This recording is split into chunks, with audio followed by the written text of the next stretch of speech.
Comment traiter et guérir le cancer de la peau? Les cancers cutanés sont les cancers qui découlent de la peau. Elles sont dues au développement de cellules anormales qui ont la capacité d'envahir ou se propager à d'autres parties du corps. Il existe trois types principaux, le cancer de la peau basocellulaire, BCC, à cellules squameuses cancer de la peau, SCC, et le mélanome. Les deux premiers ensemble avec un certain nombre de cancers de la peau moins courants sont connus comme le cancer de la peau non mélanique, CNSM. Cancer basocellulaire se développe lentement et peut endommager le tissu autour d'elle, mais il est peu probable de se propager à des zones éloignées ou entraîner la mort. Il apparaît souvent comme une zone surélevée, indolore de la peau, qui peut être brillant avec un petit vaisseau sanguin en cours d'exécution sur elle ou peut présenter comme une zone surélevée avec un ulcère.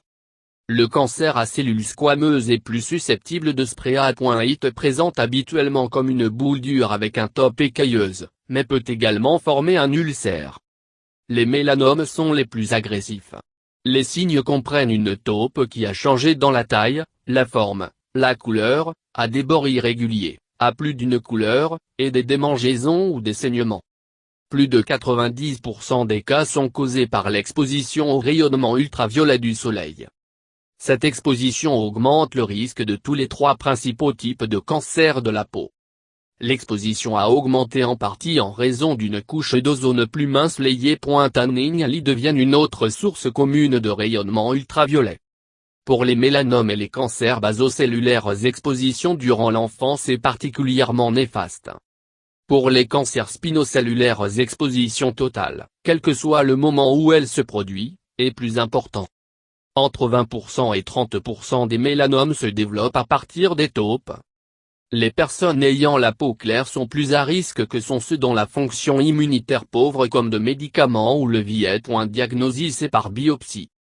L'exposition aux rayons ultraviolets, diminution et l'utilisation d'un écran solaire semblent être des méthodes efficaces de prévention du mélanome et le cancer des cellules squameuses. On ne sait pas si un écran solaire affecte le risque de basocellulaire cancer. Non-mélanoma cancer de la peau est généralement curable. Le traitement est généralement par l'ablation chirurgicale, mais peut moins souvent impliquer la radiothérapie ou des médicaments topiques tels que fluorouracil. Traitement du mélanome peut impliquer une combinaison de chirurgie, la chimiothérapie, la radiothérapie et la thérapie ciblée. Dans les personnes dont la maladie est propagée à d'autres régions de leur corps, les soins palliatifs peuvent être utilisés pour améliorer la qualité de vie. Le mélanome a l'un des taux de survie plus élevés parmi les cancers, avec plus de 86% des personnes au Royaume-Uni et plus de 90% aux États-Unis survivent plus de 5 ans. Cancer de la peau est la forme la plus courante de cancer, ce qui représente globalement pour au moins 40% des cas. Le rayonnement ultraviolet de l'exposition au soleil est la principale cause de cancer de la peau. D'autres facteurs qui jouent un rôle comprennent tabac à fumer. Les infections au VPH augmentent le risque de carcinome à cellules squameuses. Certains syndromes génétiques, y compris le syndrome de névus mélanocytaire congénital qui se caractérise par la présence de névus, ou taches de naissance molles, de différentes tailles qui sont soit présents à la naissance, ou apparaissent dans les 6 mois suivant la naissance. Nevis de plus de 20 mm, 3-4, de taille sont plus à risque de devenir cancéreuses. Ou une pointeuse non-guérison chronique sont appelés ulcères de Marjolin en fonction de leur apparence, et peuvent se transformer en carcinome à cellules squameuses. Les rayonnements ionisants, cancérogènes environnementaux, le rayonnement UV artificiel, par exemple les lits de bronzage, le vieillissement et la peau pâle. On croit que les lits de bronzage sont la cause de centaines de milliers de basales et squameuses carcinomes. L'Organisation mondiale de la santé met maintenant les gens qui utilisent des lits de bronzage artificiels dans sa catégorie de risque le plus élevé pour le cancer de la peau. L'utilisation de nombreux médicaments immunosuppresseurs augmente le risque de cancer de la peau. La cyclosporine A, un inhibiteur de calcinurine, par exemple, augmente le risque d'environ 200 fois et environ 60 fois l'azatioprine. Actuellement, l'excision chirurgicale est la forme la plus courante de traitement pour les cancers de la peau. Le but de la chirurgie reconstructive est la restauration de l'apparence et la fonction normale. Le choix de la technique en matière de reconstruction est dicté par la taille et l'emplacement du défaut. Excision et reconstruction des cancers de la peau du visage est généralement plus difficile en raison de la présence de structures anatomiques très visibles et fonctionnelles dans le visage. Lorsque les défauts de la peau sont de petite taille, la plupart peuvent être réparés avec la réparation simple où les bords de la peau sont estimés et fermés avec des sutures. Cela se traduira par une cicatrice linéaire. Si la réparation est faite le long d'une ligne de pliage de la peau ou ride naturelle, la cicatrice sera à peine visible.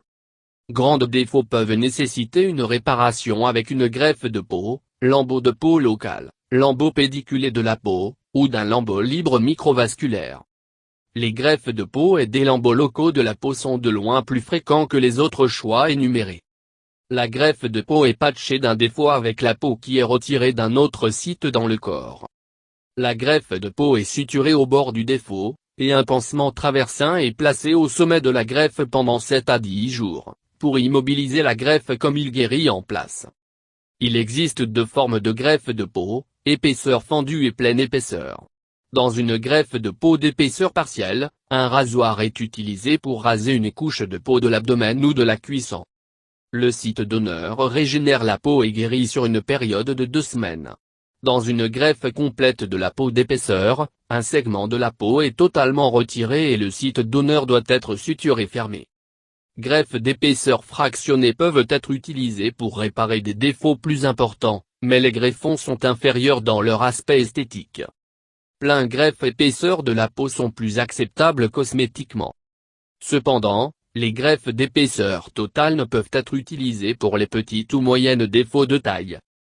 Lambeaux cutanés locaux sont une méthode de fermeture des défauts avec le tissu qui correspond étroitement à défauts de couleur et de qualité. Peau de la périphérie du site du défaut est mobilisée et repositionnée pour combler le déficit. Diverses formes de volets locaux peuvent être conçues pour minimiser la perturbation des tissus environnants et à maximiser le résultat cosmétique de la reconstruction. Lambeaux pédiculés de la peau sont un procédé de transfert peau avec un approvisionnement en sang intact d'une région à proximité du corps. Un exemple de cette reconstruction est un volet frontal pédiculé pour la réparation d'un défaut important du nez de la peau.